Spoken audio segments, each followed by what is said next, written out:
Welcome back. Let me pause what's in my ear. I've got a sticking brake on the Micra to have a look at, and what else have I got to do? I need to have a look at what's broken on the Mini. So to start with, I'm going to nose the front end of the Micra into the garage. We'll have a look at that sticking brake, and then we'll go and have a look at the Mini afterwards.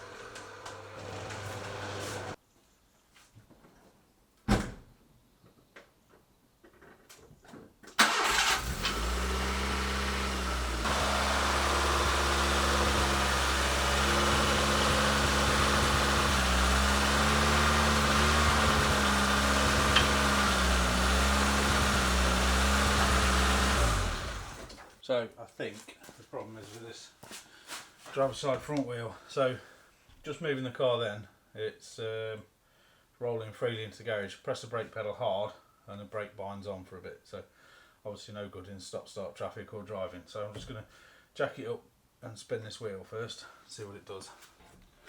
Not quite ideal.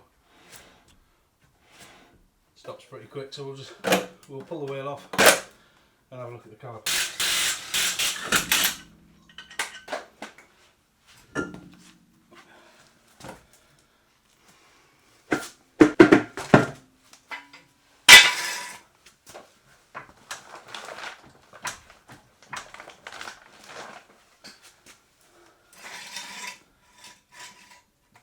I have had a look at this previously, stripped this caliper off.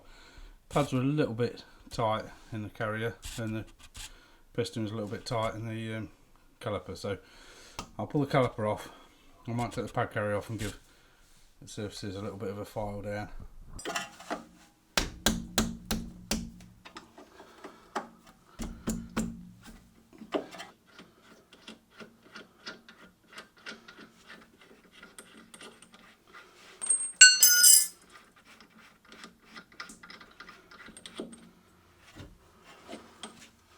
So you can see the pads are moving quite freely within there, so the sticking issue must be with the caliper itself. So what I'm going to do is carefully peel back this seal, spray a bit of PTFE release spray in there, and then work it backwards and forwards a little bit.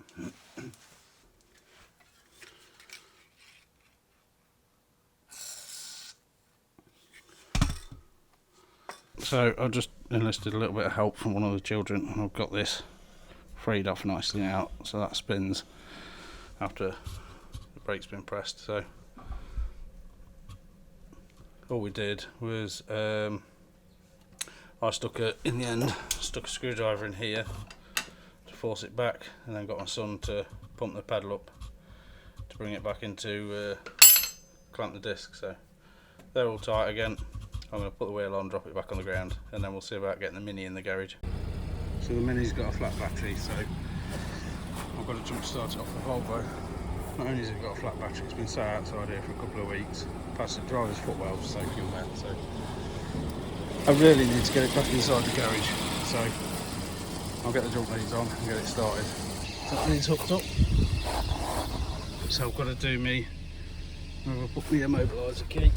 Look at this footwell, clearly leaks in here, doesn't it? So I have to put this Vauxhall key while I'm cranking it until it starts into there. So we're in neutral. I've also broken the gear selector. That's not the main broken thing.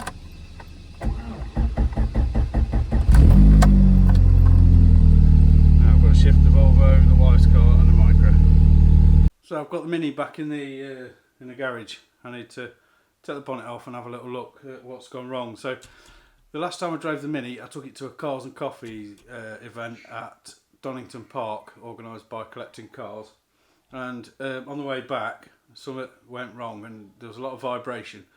So I pulled over to have a look, and what it looks like is the engine has moved backwards. So I'm assuming the rear engine mount's failed. So I over this winter, one of the jobs I want to do is obviously repair that engine mount, but also supplement it with a second rear mount as well. So always stuff to do, isn't there? But it's well into the winter now. I have broken it, so I'm not going to drive it again until I've sorted that issue out. So here it is in the garage.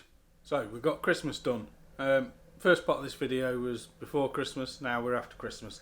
So we're going to get dived into the Mini and see if we can find out what's gone wrong with that engine mount. So I need to get changed and then we'll pull the bonnet off and get stuck in. So I've got changed. I'm in the garage. Before we get stuck into the Mini, I'm going to show you a little bit of a problem I found with the Micra. As you can see, the footwell is full of water, so I've got my hoover out. I'm going to sort that out. Much better. I also have the same problem in the Mini, but to a lesser extent. Apologies about the noise of the door, should have waited. Check out this milky deliciousness. Ugh. That's all the water I've just heated up out both cars. If I get the bonnet off, I've not even so much as taken the bonnet off this car for a long time. So let's get stuck in and have a look what's gone wrong.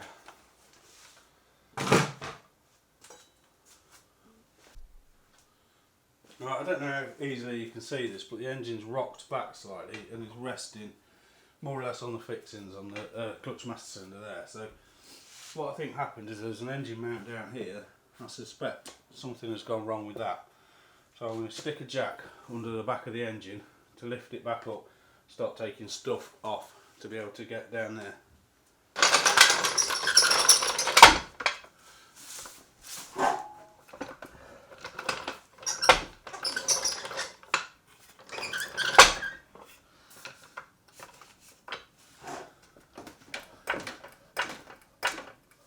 Cost of the engine swap was something I talked quite a lot about at the very beginning, but I haven't followed up on, so I am going to put together a video to talk you through doing that. I also need to get the engine back out, reseal the sump at some point. I'll get a few things popped off and then bring you in and show you what's what. Right, I found the failure point already. Might be difficult to show you, but if you can see at the back there's that engine mount. And then it's cracked. Can you see the crack? About middle of the frame now. So I've got the engine mount pulled out. It's in two parts. So what I made is this, that bolts to the gearbox bell housing. 2 bolts pass through. Sorry about that. So this two bolts go through this into the bell housing of the gearbox and into the engine. And they're that's that side of the mount. So then that fits sort of at that angle, and then this piece did go on there like that, and then that sat on top of a circular kind of Land Rover style engine mount. Will it focus on that? Yeah. So that's obviously been working like that, and then boop, failed. So I've got to either repair this, make a new one, or beef it up a bit, or all three. Probably all of them. When I made it, I thought I should have run something along that side or over the top, or had some sort of return edge on it just to give it a bit of strength. Obviously it's failed, but as well as repairing this, I want to put a second engine mount in, and I shall show you kind of what I want to do. Right, first of all, I need to get some coolant drained out of it, because I need to take the inlet manifold off. I can't do that while it's full of coolant. I'll just put that down there. See if we can catch most of this coolant.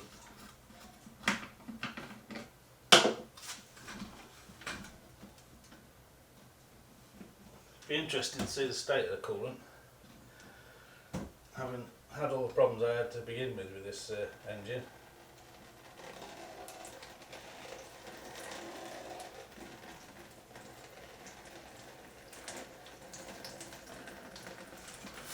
Look at that, it's coming out all nice and green. Can you see from there? I'll see if I can get you a bit closer. Look at that, no contamination in there. It's been a bit of a fight, but I think I've just got one more nut to get off the inlet manifold, and then it should be able to come out.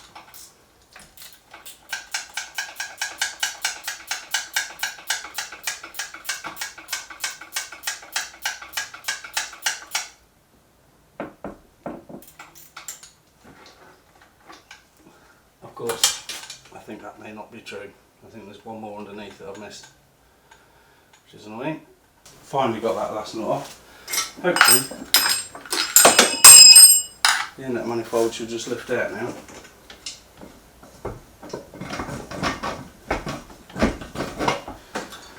Easier said than done, obviously.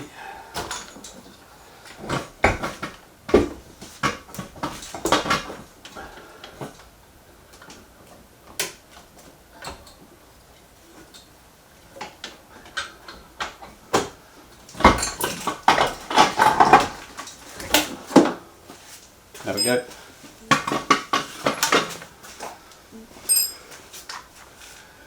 Now I can start to have a look down the back here where I can put an extra mount and have a bit of a break for lunch.